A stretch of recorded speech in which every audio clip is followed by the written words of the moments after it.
नमस्कार दोस्तों, एक बार फिर से स्वागत है आपका सक्सेस पॉइंट के इस ऑनलाइन प्लेटफॉर्म पर।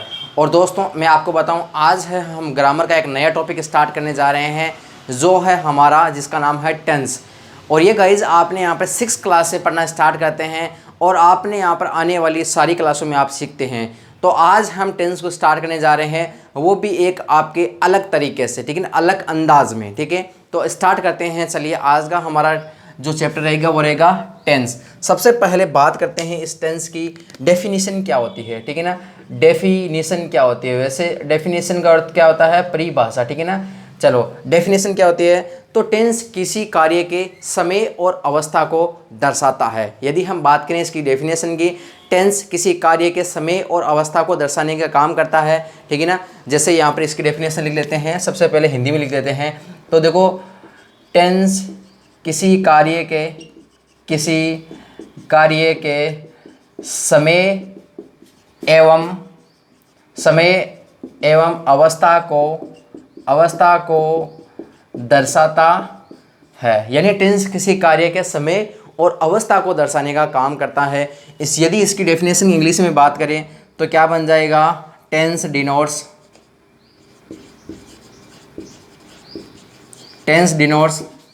the time and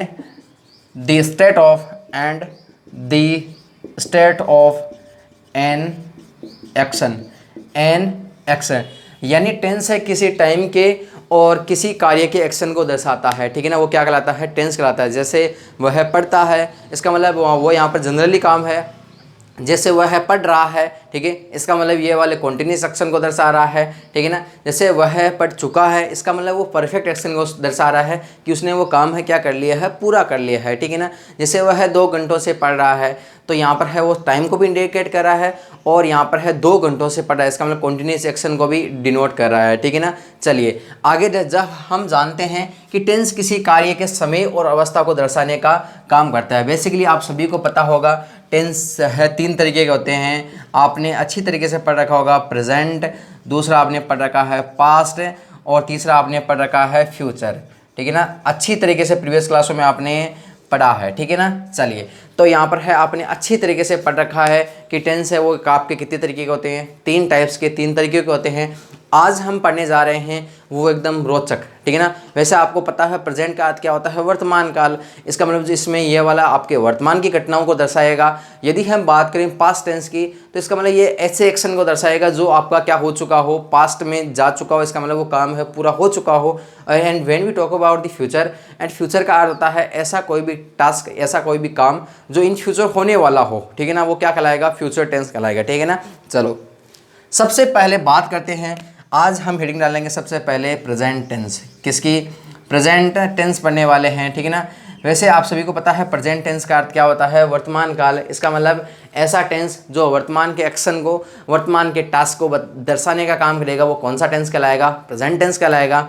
उसके बाद यदि हम बात करते हैं गाइज, सबसे पहले आपके यहाँ पर प्रत्येक टेंस के है 4 सब पार्ट्स होते हैं। ठीक है ना, प्रत्येक टेंस के क्या होते हैं, 4 सब पार्ट्स होते हैं। जिसमें हम बात करें तो सबसे पहले प्रेजेंट के 4 सब पार्ट होंगे। ठीक है ना, जिसमें सबसे पहले हम पढ़ने वाले हैं इंडेफिनिट। क्या पढ़ने वाले हैं, इंडेफिनिट। ठीक है, दूसरा इसी का पढ़ने वाले हैं हम, यहाँ पर इसी का हम पढ़ने वाले हैं कॉन्टीन्यूअस।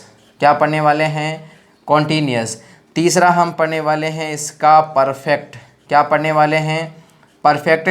और चौथा पढ़ने वाले हैं परफेक्ट कॉन्टीन्यूअस। ठीक है ना, ये गाइज है 4 क्या होते हैं, सब पार्ट्स होते हैं। ठीक है ना, जिसमें सबसे पहले क्या हो गया, इंडेफिनिट हो गया, दूसरा हो गया कॉन्टीन्यूअस, तीसरा परफेक्ट, चौथा हो गया परफेक्ट कॉन्टीन्यूअस, और यहाँ पर है ये वाले 4 सब पार्ट्स हो गए। इसका मतलब यहाँ पर है प्रेजेंट के 4 सब पार्ट्स हो गए, उसी तरीके से पास्ट के 4 सब पार्ट्स होंगे, और उसी तरीके से किसके होंगे, फ्यूचर के होंगे। इसका मतलब गाइज हम टोटल टेंस पढ़ने वाले हैं, वो भी कितने, 12 है, यानी 12 टेंस पढ़ने वाले हैं। ठीक है ना, चलो सबसे पहले बात करते हैं यहाँ पर प्रेजेंट की। ठीक है ना, बात करते हैं प्रेजेंट टेंस की। ठीक है ना, प्रेजेंट टेंस की। ठीक है गाइज, मैं आपको इतने सिंपल तरीके से समझाऊंगा। ठीक है, आप अच्छी तरीके से यहाँ पर उसको समझते जाइए। ठीक है ना, चलो बात करते हैं गाइज प्रेजेंट की। तो यहाँ पर आप लोगों ने एकेडमिक लेवल पर या स्कूल में आपने पढ़ रखा होगा, आपको टीचर ऐसा लिखाते हैं कि ऐसे सेंटेंस, ये ऐसे टेंस जिसमें आपके हिंदी वाक्यों के अंत में ता है, ती है, ते है आदि आते हैं, आपने हली भली भांति वही अच्छी तरीके से पढ़ा होगा।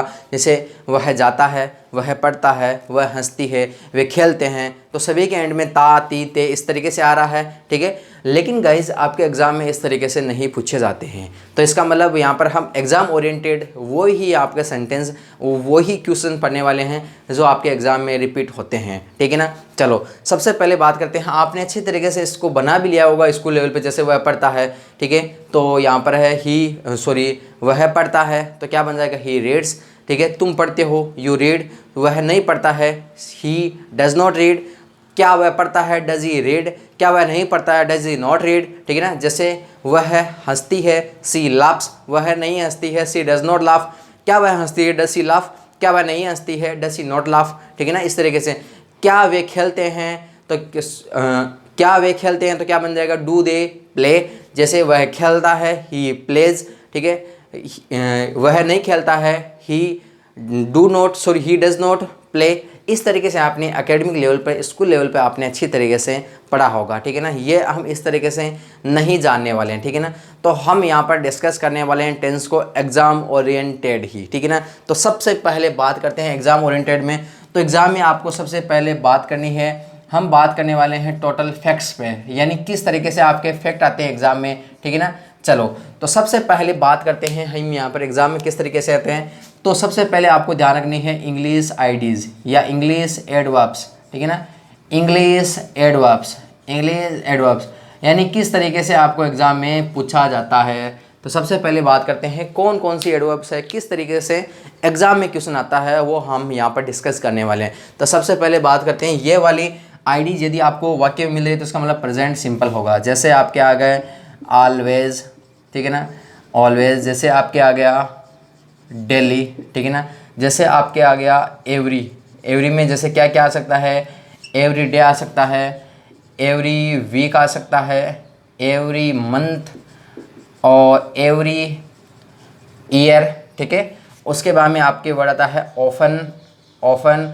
उसके बाद में सेल्डम। उसके बाद में आता है रेयरली। उसके बाद में बेयरली। उसके बाद में आपके आता है सम टाइम्स। उसके बाद में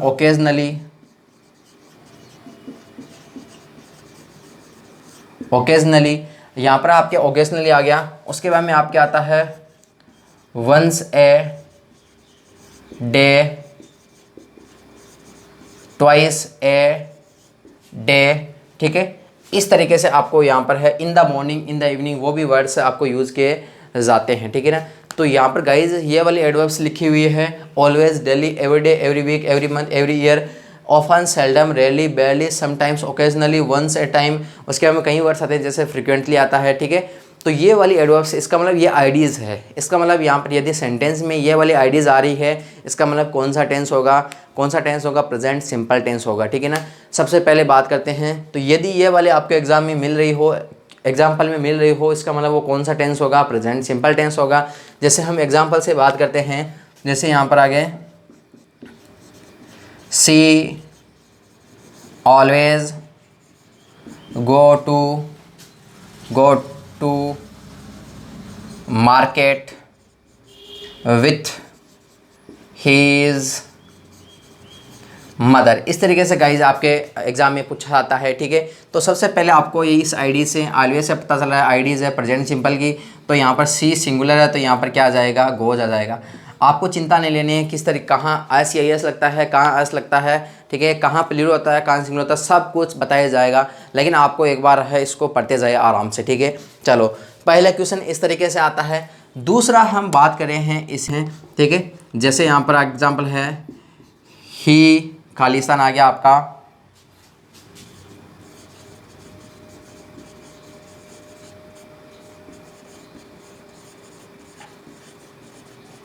इस तरीके से आपका आ गया he blinked a computer twice a day. इस तरीके से गाइज आपको ऑप्शन दिए हुए होंगे, ठीक है ना। पहला ऑप्शन होगा आपका ऑपरेट, दूसरा ऑप्शन होगा आपका ऑपरेट्स, ठीक है। थर्ड ऑप्शन होगा इज ऑपरेटिंग, इज ऑपरेटिंग, और फोर्थ ऑप्शन होगा आपका ऑपरेट्स। ठीक है, इस तरीके से आपको 4 ऑप्शन दिए जाएंगे, जिसमें से आपको बताना है कि कौन सा वाला ऑप्शन यहाँ पर सूटेबल होने वाला है। ठीक है, तो बताइए गाइज यहाँ पर कौन सा वाला जो ऑप्शन है वो सूटेबल होने वाला है। तो सबसे पहले बात करते हैं यहाँ पर ही कैसा है, सिंगुलर है। आपको आईडीज़ यहाँ से पता चल रही है, आपको IDs twice a day, twice a day, इसका मतलब आपको ये वाली दे रही twice a day, once a day, ठीक है ना, थ्राइस ए डे, इस तरीके से। तो वहाँ पर आपको पता है प्रेजेंट सिंपल टेंस यूज किया जाता है, इसका मतलब ऑप्शन कौन सा हो जाएगा आपका, ऑप्शन नंबर 4 हो जाएगा। ठीक है, चलो अब यहाँ पर हम दूसरा पॉइंट बात करते हैं, जिसमें आपको यहाँ पर हेल्पिंग वर्ब दी जाएगी। ठीक है, तो यहाँ पर देखो बात करते हैं दूसरे पॉइंट की, ठीक है ना, टेंस के दूसरे पॉइंट की, जिसमें आपको यहाँ पर बात करते हैं हेल्पिंग वर्ब की। ठीक है ना, कि कौन कौन सी हेल्पिंग वर्ब इस टेंस में यूज़ की जाती है। ठीक है ना, तो यहाँ पर हम बात करते हैं अफर्मेटिव सेंटेंस में किसी भी तरीके की हेल्पिंग वर्ब का यूज़ नहीं किया जाता है, क्योंकि आपने अच्छी तरीके से पढ़ रखा है अफर्मेटिव सेंटेंस का स्ट्रक्चर होता है सब्जेक्ट प्लस वर्ब के साथ एस प्लस ऑब्जेक्ट। बट यदि हम बात करें यहाँ पर है कैसे सेंटेंस की, नेगेटिव या इंट्रोगेटिव नेगेटिव सेंटेंस की बात करें, तो वहाँ पर आपको यूज़ किया जाता है हेल्पिंग वर्ब के रूप में डू और डज का। किसका यूज किया जाता है, डू और डज का, डू और आपके आता है डज, जिसमें से आपको पूछा जाता है डू कैसा होता है और डज कैसा होता है। तो मैं आपको यहाँ पर ऐसे बेसिकली एकदम हिंट से बता देता हूँ। वैसे देखो डू का अर्थ होता है दो,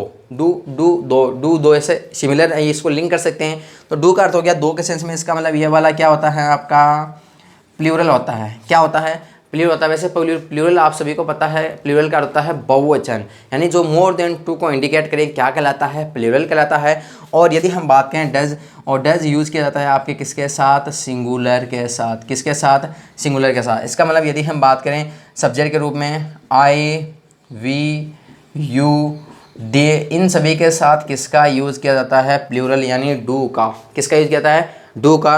और यदि आ जाए आपके ही, सी, इट और किसी का नाम, सभी के साथ क्या यूज़ किया जाता है गाइज, डज का यूज़ किया जाता है। ठीक है ना, जैसे हम प्रैक्टिस से बात करें, जैसे यहाँ पर है ही प्ले कि वह खेलता है, नेगेटिव बनाएंगे वह नहीं खेलता है, तो क्या बनेगा, ही डज नॉट प्ले। ठीक है ना, जैसे यहाँ पर तुम हंसते हो, यू लाफ, ठीक है, यू लाफ, लेकिन इसी का नेगेटिव बनाओगे तो क्या बनेगा, यू डू नॉट लाफ।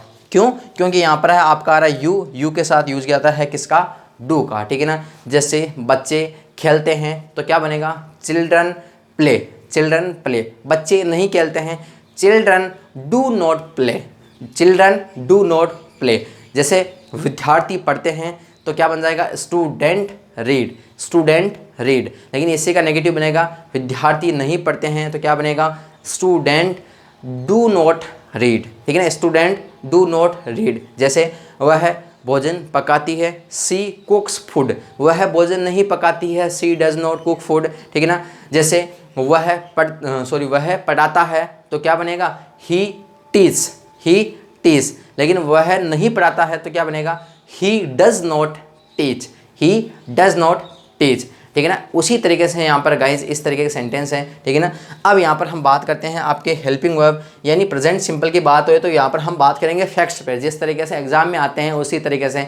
जैसे आपके यहाँ पर है आपको सिखाए जाते हैं, ठीक है ना, सेंटेंस हिंदी से इंग्लिश बनाने के लिए सिखाए जाते हैं, उस तरीके से आपको नहीं पढ़ाया जाएगा। ठीक है ना, चलो तो यहाँ पर सबसे पहले बात होगी हमारी एडवर्ब्स की, जिसमें always, daily, everyday, every week, month, year, hardly, rarely, barely, scarcely, ये सारी एडवर्ब आए तो कौन सा टेंस होता है आपका, प्रेजेंट सिंपल टेंस होता है। ठीक है ना, उसके बाद दूसरा हमारा पॉइंट हो गया कि यदि हेल्पिंग वर्ब के रूप में डू और डज का प्रयोग किया जाता है तो यहाँ पर डू यूज़ किया जाता है प्लूरल के साथ और डज यूज़ होता है सिंगुलर के साथ। ठीक है ना, तो यहाँ पर है हम बात करते हैं तो ये वाली हेल्पिंग वर्ब यूज़ की जाती है आपके कैसे, नेगेटिव, इंट्रोगेटिव और इंट्रोगेटिव नेगेटिव में। बट यदि हम बात करें सिंपल सेंटेंस का तो सिंपल सेंटेंस अफर्मेटिव का होता है सब्जेक्ट प्लस वर्ब के साथ एस प्लस क्या बनता है गाइज, ऑब्जेक्ट। ठीक है ना, ये होता है आपका अफर्मेटिव का।